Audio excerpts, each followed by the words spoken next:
Bien, bonjour à toutes et à tous. Avec Madame la Ministre, nous sommes très heureux de pouvoir vous faire cette première conférence de presse qui sera mensuelle, à peu près au milieu de chaque mois, pour évoquer les sujets qui concernent le ministère de l'Intérieur et à deux voix, en évoquant notamment les résultats que les services qui sont placés sous notre autorité et à la demande du Premier ministre et du Président de la République sur les trois priorités que nous sommes fixées en arrivant au ministère de l'Intérieur. La première priorité est celle de la lutte contre la drogue, contre la consommation et le trafic des stupéfiants. La deuxième est celle qu'évoquera notamment la ministre des Violences conjugales, intrafamiliales, et puis avec la ministre en commun sur la question de la radicalisation et de manière générale de la lutte contre ce qu'il est convenu d'appeler le séparatisme et singulièrement l'islamisme radical. D'abord, peut-être en préambule, en quelques mots, pour donner encore une fois tous les sentiments de réconfort, de soutien et de courage aux forces de l'ordre qui sont sur le terrain, qui ont vécu ces derniers temps des agressions très importantes, très choquantes, très violentes. Je sais que les services de police et de gendarmerie travaillent partout sur le territoire dans des conditions difficiles, mais singulièrement ce qui s'est passé dans le Val d'Oise, ce qui s'est passé à Champigny, évidemment a choqué l'opinion publique et choque les policiers nationaux, les gendarmes, les forces de l'ordre. Je recevrai cet après-midi les syndicats de la police nationale et puis jeudi matin, accompagné de monsieur le préfet de police, de monsieur le directeur général de la police nationale, le président de la République recevra, et je le remercie, les syndicats de police. Vous dire aussi que notre souci est celui de la transparence. C'est pour ça que nous faisons ce point presse vis-à-vis des Français, par l'intermédiaire des médias que je remercie. Il ne s'agit pas d'évoquer une nouvelle politique du chiffre. Ce n'est jamais ce que nous avons demandé. La politique du chiffre, c'est donner des objectifs par avance et montrer s'ils sont ou s'ils ne sont pas tenus, mais d'évoquer les résultats, une politique des résultats pris par les services de police et de gendarmerie afin de valoriser leur travail, mais aussi de tirer les conclusions de l'évolution des trafics, de la délinquance, des violences intrafamiliales, et ainsi pouvoir modifier telle ou telle disposition réglementaire ou législative ou donner des moyens supplémentaires à ceux qui travaillent sous notre autorité. On n'imagine pas une politique économique qui n'est pas regardée par rapport à son taux de chômage, même si ce n'est pas le seul indicateur. On n'imagine pas une politique de sécurité qui ne serait commentée par tout le monde, sauf par les ministres en charge de la sécurité des Français. Le premier point que je voudrais donc évoquer devant vous, c'est celui de la reconquête territoriale. Il n'y a pas d'autre mot face au trafic de drogue. Vous le savez, le trafic de drogue, pour nous, est l'alpha et l'oméga d'une très grande partie de la délinquance qui fait naître d'autres sujets évidemment d'incivilité, de délinquance et de crimes qui sont commis, la traite d'êtres humains, le financement parfois du terrorisme, les cambriolages, les agressions avec violence, les atteintes aux biens, indépendamment d'être par ailleurs une grande mesure de santé publique, mais aussi de lutte contre les accidents de voiture, qui, je le répète, reste la première cause d'accidents mortels dans notre pays, puisque 23% des accidents mortels de voiture sont dus au fait de consommer des stupéfiants. Des opérations reconquête, des opérations dans des territoires de la République ont été mises en place depuis notre arrivée avec Marlène Schiappa et demandées au directeur général de la gendarmerie nationale, au directeur général de la police nationale et au préfet de police, et je les en remercie. Il y a eu plus de 200 opérations depuis 3 mois de reconquête de ces quartiers. Et sur l'ensemble du travail qui a été fait sur ces opérations spécifiques, il y a eu 831 gardes à vue, 2 tonnes 100 de cannabis qui ont été saisis, 44 kilos d'héroïne, 644 kilos de cocaïne, plus d'1 million d'avoirs saisis en numéraire et 136 armes à feu. Et sur l'intégralité du travail du mois de septembre, c'est-à-dire y compris du travail de police et de gendarmerie indépendamment de ces opérations, si nous comparons avec le mois d'août, il y a une augmentation très importante de saisie de cannabis, 4,2 tonnes saisies au mois de septembre contre 3 tonnes qui ont été saisies au mois d'août. Il y a eu une augmentation très importante de saisie d'héroïne, 66 kilos en septembre contre 43 en mois d'août. Et il y a eu moins de saisies de cocaïne, beaucoup moins même, puisqu'on est à 277 kilos en septembre et 1,3 tonnes au mois d'août. Mais le mois d'août faisait évidemment aussi la part belle à de grandes opérations qui ont donné de grandes saisies. Donc ce chiffre de différence s'expliquant largement par le travail d'enquête sur une substance qui particulièrement demande un travail important de saisie. Je reviendrai dans le détail et vous avez un dossier de presse qui l'évoque. Je voudrais dire que l'amende forfaitaire délictuelle que nous avons mis en place avec le garde des Sceaux, avec Madame la Ministre, à la demande du Premier ministre, produit ses premiers effets. Et il y a eu de 1er septembre au 8 octobre exactement 9532 AFD qui ont été dressés, c'est-à-dire plus de 250 par jour, ce qui est un chiffre important. 1032 dans le premier département concerné, la Seine-Saint-Denis, 948 dans les Bouches-du-Rhône, 447 dans le département du Nord, 374 dans les Alpes-Maritimes et 346 à Paris. Je veux dire qu'un tiers des amendes mises à Paris sont mis dans les quartiers que l'on pourrait qualifier de plus huppés, le 16e, le 8e ou le centre de Paris, ce qui montre évidemment que l'action de la police se fait partout sur le territoire national et pas simplement dans les quartiers que l'on peut considérer comme les plus difficiles. Enfin, je voudrais dire sur la question de la drogue que nous avons en premier lieu comme objectif qualitatif de mettre fin à des réseaux et d'interpeller les trafiquants. Et depuis le début du mois de septembre, il y a eu 1189 interpellations de trafiquants, c'est-à-dire une augmentation de 25%, plus d'un quart de ce qui se passait cet été.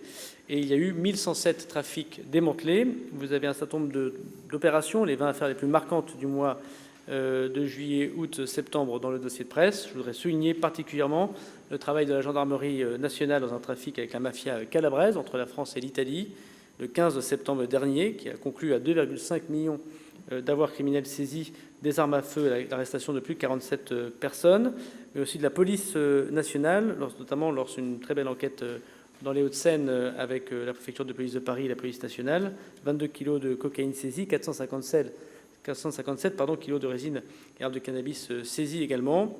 En Outre-mer, notamment en Guyane, grâce à l'OFAST, qui regroupe l'ensemble, vous le savez, des services, y compris ceux de Bercy, avec 596 kilos de cocaïne, et une affaire à Lyon, avec des montants extrêmement importants de saisie de cannabis fait par la police nationale, mais qui est encore couvert pour l'instant par le travail que fait la justice. Donc voilà sur ce premier point des réponses évidemment très importantes sur le travail fort, quotidien que fait la police et la gendarmerie, qu'on va encore accentuer dans les semaines et dans les mois qui viennent. Et je tiens désormais tous les 15 jours avec les directeurs concernés et les ministres de la Justice et du Budget, le soin de pouvoir travailler pour améliorer encore le travail de l'OFAST. Et ce seront 50 personnels supplémentaires qui seront mis à l'OFAST l'année prochaine. On passe donc de 150 à 200 personnes qui sont dans cette DEA à la française qui lutte contre les trafics de stupéfiants. Je laisse la parole à Madame la ministre. Merci, Monsieur le ministre de l'Intérieur, et Mesdames et Messieurs, en vos différents grades et qualités. Je voudrais rappeler que la lutte contre les violences intrafamiliales, contre les violences conjugales et contre les violences sexistes et sexuelles, c'est l'affaire de l'ensemble du gouvernement, et particulièrement l'affaire du ministère de l'Intérieur, qui est le premier contributeur en moyens humains et en moyens financiers, avec 290 000 femmes et hommes, et surtout avec un engagement pour l'année qui vient de 230 millions d'euros consacrés à la lutte contre ces violences. C'est une priorité du ministère de l'Intérieur. Avec le ministre Gérald Darmanin, nous nous y attelons sans relâche et nous faisons en sorte que les forces de l'ordre trouvent une traduction concrète des engagements du Grenelle des violences conjugales. Et donc nous avons sélectionné 3 indicateurs parmi toutes ces actions concrètes pour mesurer le déploiement de cet engagement. Le premier engagement, c'est le nombre de policiers et de gendarmes formés depuis le Grenelle des violences conjugales. La deuxième mesure le nombre de signalements via la plateforme arrêtonslesviolences.gouv.fr. Et enfin, le troisième indicateur que nous avons retenu, c'est le nombre de verbalisations d'outrages sexistes relevées par la police et par la gendarmerie. Sur le premier indicateur qui concerne les formations, je voudrais dire que chaque femme victime de violence, quelle qu'elle soit, doit pouvoir trouver un accueil favorable dans une brigade de gendarmerie ou dans un commissariat. Et le rôle des forces de l'ordre, c'est que cette plainte, elle soit prise, qualifiée et transmise. Et je voudrais saluer la mobilisation au quotidien de la gendarmerie et de la police, parce qu'on sait que chaque jour, ils sont appelés et chaque jour, ils sauvent des vies de femmes ou les protègent ou leur permettent de faire valoir leurs droits. Lors du Grenelle des violences conjugales, le ministère de l'Intérieur s'est engagé sur des mesures concrètes qui permettent de mieux accompagner les victimes. Et pour cela, ça commence par la formation de l'ensemble des agents pour mieux détecter les signaux faibles, pour mieux comprendre les particularités de ces violences, mieux recueillir les plaintes et aussi se mettre à jour sur l'évolution des lois, puisque plusieurs lois ont récemment été prises avec des dispositions très concrètes. Et donc, depuis le lancement du Grenelle des violences conjugales, ce sont 17 000 gendarmes et plus de 18 000 policières et policiers qui ont été formés. Donc, ce sont 36 000 femmes et hommes qui ont bénéficié de ces formations, soit à leur entrée en école en formation initiale, soit en formation continue pour compléter leur parcours et renforcer leur expertise. Et je vous informe que ces formations, elles sont rendues obligatoires partout sur le territoire pour que chaque citoyenne et chaque citoyen puisse trouver un accueil favorable.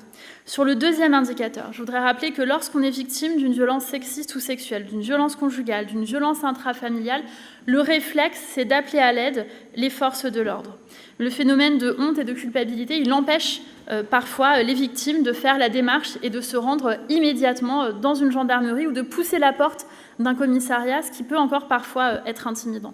Et donc nous avons souhaité rendre plus accessible le signalement de ces violences grâce à la plateforme arrêtonslesviolences.gouv.fr qui mobilise 24 heures sur 24, 7 jours sur 7, des policiers et des gendarmes pour répondre à ces signalements. Cette plateforme, elle a été lancée le 27 novembre 2018 par le gouvernement et elle permet aux victimes de trouver une première discussion via ce chat et une aide psychologique et psychosociale peut déboucher ainsi qu'un dépôt de plainte. Et donc plus d'un signalement sur 3 débouche sur l'accompagnement vers cette plainte auprès de la police ou de la gendarmerie. Et donc je vous annonce que depuis son lancement, ce sont 18 500 signalements qui ont été réceptionnés par les forces de l'ordre spécialisées, dont plus de 10 000 signalements pour la seule année 2020. Compte tenu de la hausse de ces signalements, notamment pendant la période de confinement, nous avons décidé de renforcer les effectifs de cette plateforme. Ces renforts ils sont partagés entre le site de Guyancourt et la brigade numérique de Rennes et ils permettront de répondre aux 1000 signalements mensuels en moyenne. Vous voyez, lutter au quotidien contre les violences sexistes et sexuelles et particulièrement contre les violences conjugales, c'est une mission importante pour le ministère de l'Intérieur. En ce qui concerne notre troisième indicateur sur la verbalisation des outrages sexistes, je rappelle que le corps des femmes n'est pas un bien public et c'est la raison pour laquelle, en 2018, nous avons souhaité inscrire dans la loi le délit d'outrage sexiste et la possibilité de le verbaliser. Et à ce jour, la France est toujours le seul pays au monde à le faire. Depuis que la loi a été promulguée, ce sont plus de 2000 infractions pour outrage sexiste qui ont été relevées par les forces de l'ordre. Et c'est important pour moi de le préciser parce qu'au moment des débats sur cette loi, certains nous disaient c'est une loi qui ne sera pas applicable, on n'aura jamais un membre des forces de l'ordre qui pourra verbaliser un harcèlement de rue, ou on nous disait que les forces de l'ordre ne seraient pas enclines à le faire. Eh bien, les chiffres le démentent, donc 2000 infractions pour outrage sexiste relevées depuis la création de cette loi, et c'est une tendance à la hausse, puisque ce sont 142 infractions qui ont été relevées en septembre 2020, contre seulement 86 l'année dernière pour la même période. Avec le ministre de l'Intérieur, Gérald Darmanin, nous avons d'ailleurs demandé à tous les préfets de doubler ce nombre de verbalisations de harcèlement de rue parce que nous devons pouvoir protéger les femmes et accompagner les victimes pour qu'elles puissent faire valoir leurs droits. Pour lever les freins et soutenir la montée en puissance des verbalisations contre ce fléau, j'ai confié à la Direction générale de la police nationale et à la Direction générale de la gendarmerie nationale la mission de nous faire des recommandations basées sur les retours de terrain d'ici la fin de l'année et nous adapterons les pratiques de terrain à ces observations. Par ailleurs, au-delà de ces 3 indicateurs de référence, le ministère de l'Intérieur pilote l'application des mesures du Grenelle des violences conjugales par les préfets et par les forces de l'ordre. À ce titre, je rappelle que les préfets ont également pour mission de ratifier des conventions de recueil de dépôt de plainte à l'hôpital, ce qui était un engagement du président de la République. Ça facilite le parcours de la victime, limite les déplacements. Et à ce jour, 54 conventions départementales ont été signées, 25 conventions sont en cours de signature, 10 le seront avant la fin de l'année. Malgré la crise sanitaire et la mobilisation à cet égard exceptionnelle des soignants, les signatures se poursuivent sous l'impulsion des préfectures dans les centres hospitaliers. Et je voudrais saluer ce rythme et encourager chacun à poursuivre sur ce rythme soutenu.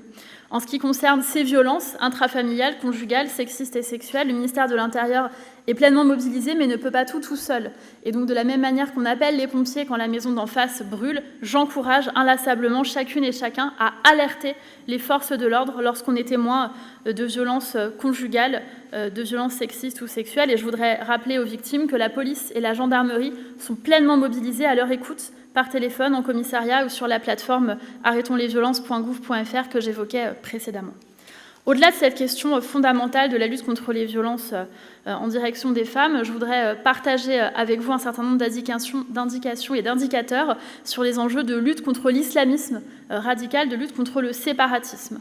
Le président de la République, dans son discours du 2 octobre dernier, a fermement dénoncé ces phénomènes qui fracturent la société et mettent des coups de canif dans le pacte républicain. Et il a nommé sans détour l'une des têtes de l'hydre du séparatisme en France, l'islamisme, l'islam radical. Et aux avant-postes de la lutte contre l'islam radical, il y a les cellules départementales de lutte contre l'islamisme et le repli communautaire, les CLIR, qui sont présentes et actives partout sur le territoire. Ces CLIR, elles sont présidées par des préfets de département en lien étroit avec les autorités judiciaires depuis fin 2019. Et ce sont des instances opérationnelles de coordination qui regroupent différents services départementaux avec les forces de l'ordre. Il y a l'ACAF, le représentant de la direction académique, des services de l'éducation nationale, des finances publiques et selon les besoins des partenaires extérieurs. À ce jour, je voudrais vous dire que nous comptons 98 cellules départementales sur un objectif de 106 sur tout le territoire que nous avons souhaité, avec le ministre de l'Intérieur, redynamiser. Nous continuons donc de progresser dans leur installation. 2 nouvelles cellules ont été créées pour le mois de septembre, l'une dans les Hautes-Alpes et l'autre dans la collectivité territoriale de Guyane. J'ai eu l'occasion d'ailleurs de m'entretenir avec le nouveau secrétaire général du comité interministériel de prévention de la délinquance et de la radicalisation pour réaffirmer ces priorités très fortes que nous portons avec le ministre de l'Intérieur, Gérald Darmanin. Le SGCIPDR, il a la charge du pilotage de cette politique gouvernementale et chaque mois, il nous adressera les remontées chiffrées de terrain sur les contrôles effectués auprès des structures qui posent problème. Pour le seul mois de septembre, je souhaiterais vous annoncer que les remontées de terrain nous apprennent que 650 opérations de contrôle ont été réalisées, réunissant les services de la CAF, de l'URSSAF et les autres services antifraude. Cette action concrète de terrain que nous avons souhaité impulser avec Gérald Darmanin a permis à la CAF d'établir pour 200 000 € de redressement et pour l'URSSAF, nous sommes à 3,5 millions d'euros de redressement. Nous le disons très clairement, pas un centime ne doit aller soutenir le séparatisme ou l'islamisme radical et nous mettons les moyens de contrôle et d'action coercitive pour faire en sorte de réaliser cela. Le contrôle des CLIR, il ne s'arrête pas à l'aspect financier, il englobe d'autres aspects. En Seine-et-Marne, un cabinet de médecine prophétique a pu, par exemple, être fermé à la suite d'un contrôle et déclencher une enquête de la police judiciaire. La protection des populations et des publics les plus vulnérables, c'est une priorité. C'est le sens de notre engagement, c'est le sens de l'engagement du ministère de l'Intérieur que de densifier ces contrôles et c'est ce que nous faisons partout sur le territoire. Je redonne la parole à Monsieur le ministre de l'Intérieur. Merci Madame la Ministre. Pour terminer sur ce point, sur le séparatisme islamiste ou sur l'islamisme radical, je voudrais faire le point de 2 sujets indépendamment de ce qu'a dit la Ministre. Les lieux de radicalisation qui ont été fermés au mois de septembre et les étrangers en situation irrégulière qui sont suivis par les services du renseignement français. Sur les lieux de radicalisation qui ont été fermés, il y en a eu 12 au mois de septembre, ce qui est un chiffre important. Un lieu de culte qui a été fermé, une mosquée non déclarée dans l'Hérault, un établissement culturel et associatif dans la Loire, une école hors contrat également dans l'Hérault, qui est dans le quartier de Montpellier de la Mosson, et 5 commerces ainsi que 4 débits de boissons. Ça fait 12 lieux de radicalisation fermés rien que pour le mois de septembre. Ça fait 73 en tout pour l'année 2020. Je voudrais particulièrement souligner aussi le travail, même si c'est pour le mois d'octobre, mais il a eu des rebondissements médiatiques. J'ai même parfois entendu des gens le critiquer. Et je voudrais remercier singulièrement le travail général de l'ensemble de l'administration de l'État qui agit en lien avec la police nationale sur ce point. L'exemple de l'école de fées de Bobigny, où une majorité d'enfants ont été retrouvés, non scolarisés, inscrits dans aucun système scolaire, dans une sorte d'établissement qui ne disait pas son nom, puisqu'il n'y avait pas de fenêtre dans tous les lieux où étaient les enfants, évidemment aucune condition sanitaire, des pédagogues qui n'étaient évidemment pas diplômés, pas de cours de récréation, et des enfants de 2 à 6 ans qui tenaient des tenues religieuses, notamment des petites filles. La loi nous permettra demain, celle qu'évoquée par le président de la République, de la fermer sur des fondements qu'on pourrait appeler de fondements séparatistes. Seuls les ERP et les restrictions sanitaires ont permis au préfet de Seine-Saint-Denis de mettre fin à cette école de fées qui était manifestement contraire à la protection élémentaire de l'enfance et bien sûr aux lois de la République. Sur le nombre d'étrangers en situation irrégulière et qui sont suivis par les services de renseignement, on entend beaucoup de discussions sur ce point et j'aurai l'occasion, si vous en êtes d'accord, périodiquement de rendre compte du travail très important que fait la DGSI, que font les RT et que font l'ensemble des préfets de la République. Il y a 22 000 personnes qui sont suivies au FSPRT. Il y a 8 000 fiches actives, puisqu'il y a des gens qui sont au FSPRT, mais dont la fiche n'est plus active. Et il y a, sur ces 22 000, 4111 étrangers qui sont inscrits au FSPRT sur les 22 000.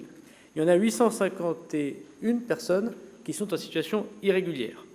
Sur les 851 personnes en situation irrégulière qui sont au FSPRT, dont je rappelle qu'il ne s'agit pas d'une condamnation, mais d'un suivi, il y a eu déjà 661 mesures d'éloignement prises en administratif et en judiciaire. Et sur ces 661 mesures, il y a eu 428 éloignements, c'est-à-dire expulsion du territoire national, qui ont été effectués.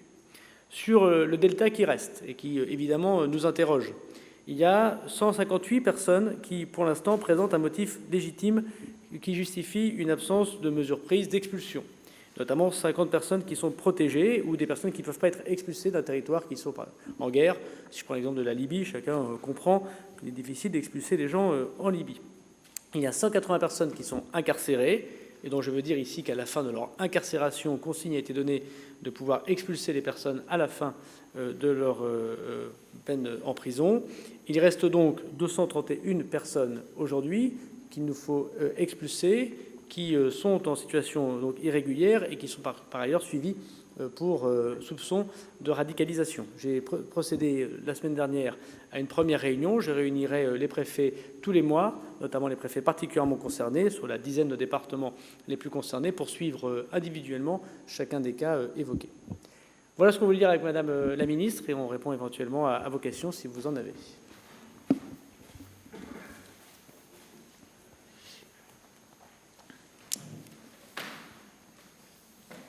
S'il n'y en a pas. Ah, Madame. Bonjour. France Télévisions, France 2, service politique.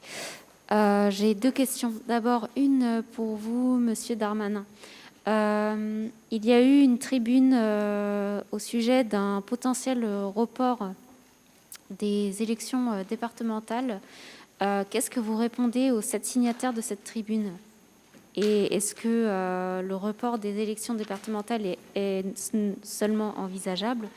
Et Madame Schiappa, au sujet de ce que vous avez pu dire ce matin sur LCI, sur un potentiel couvre-feu,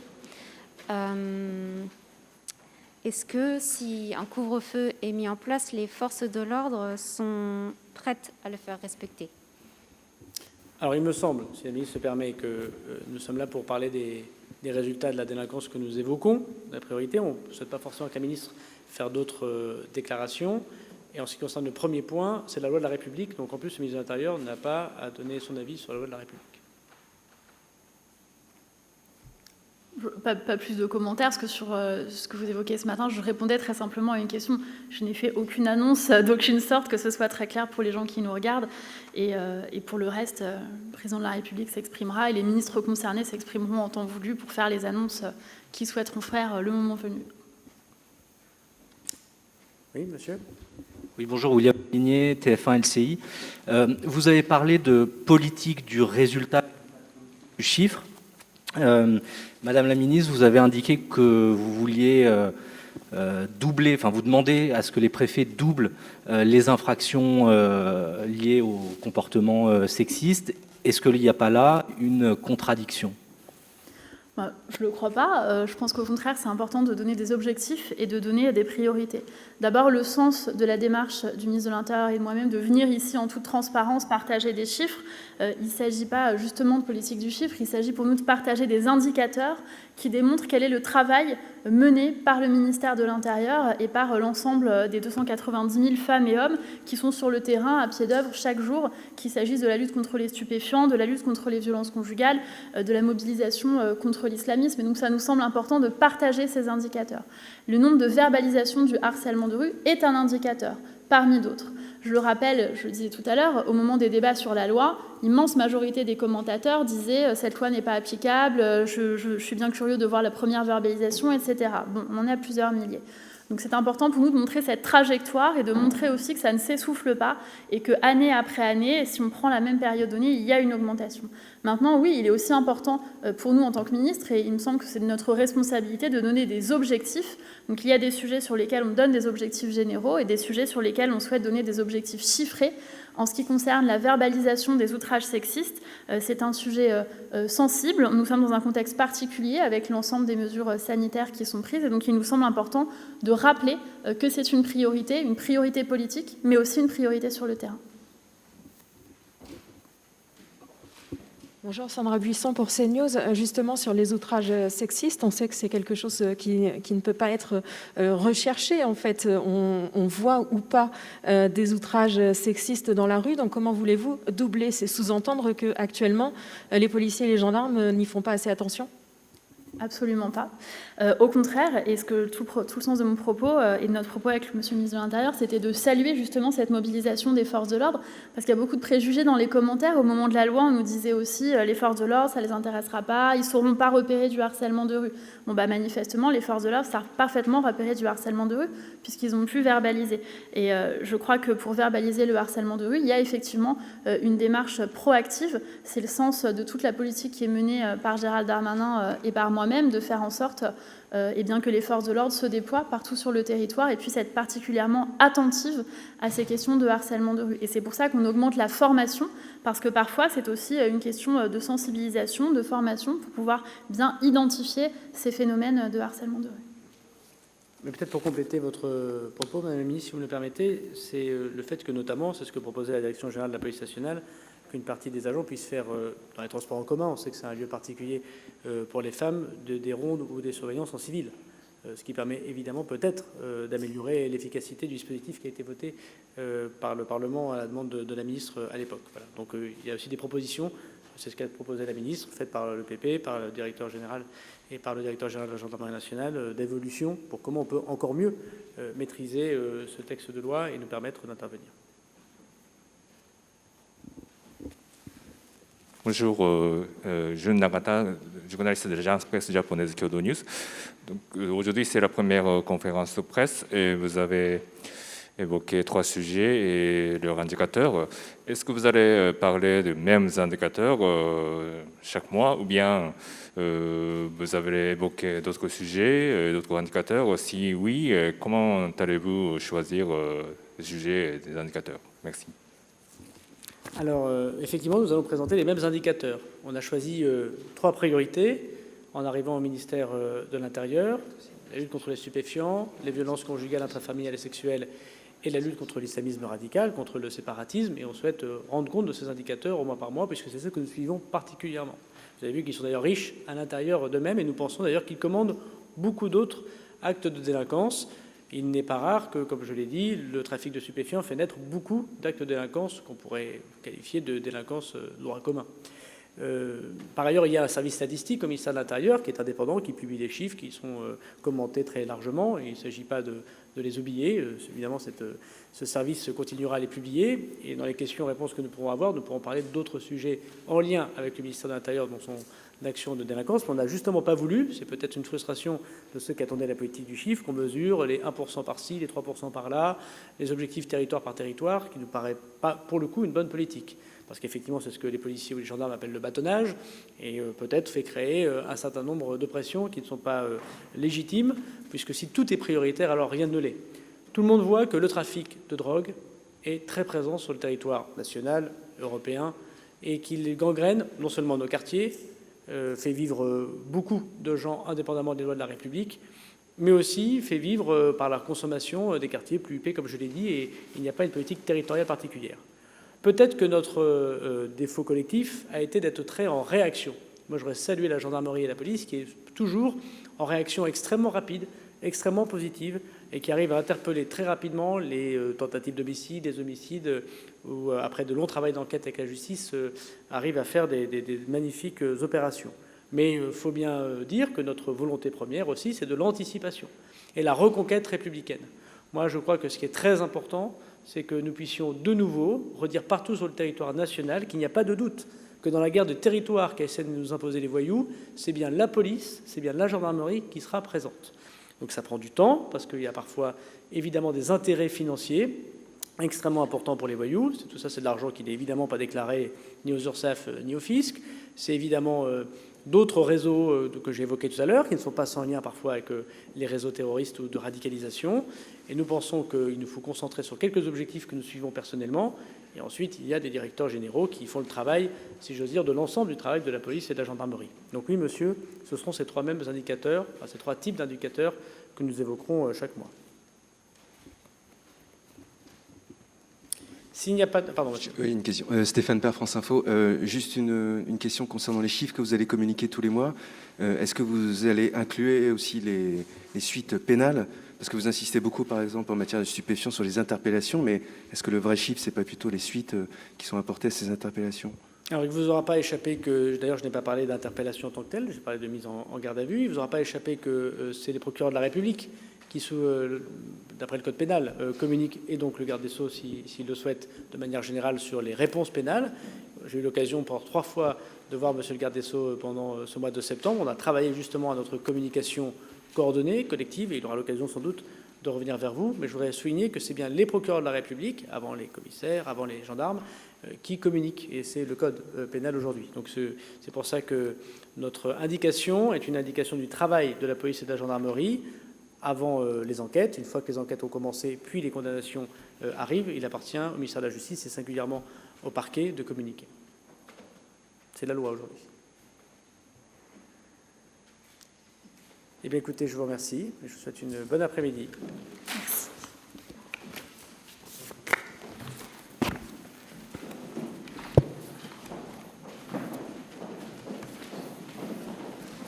Merci à vous.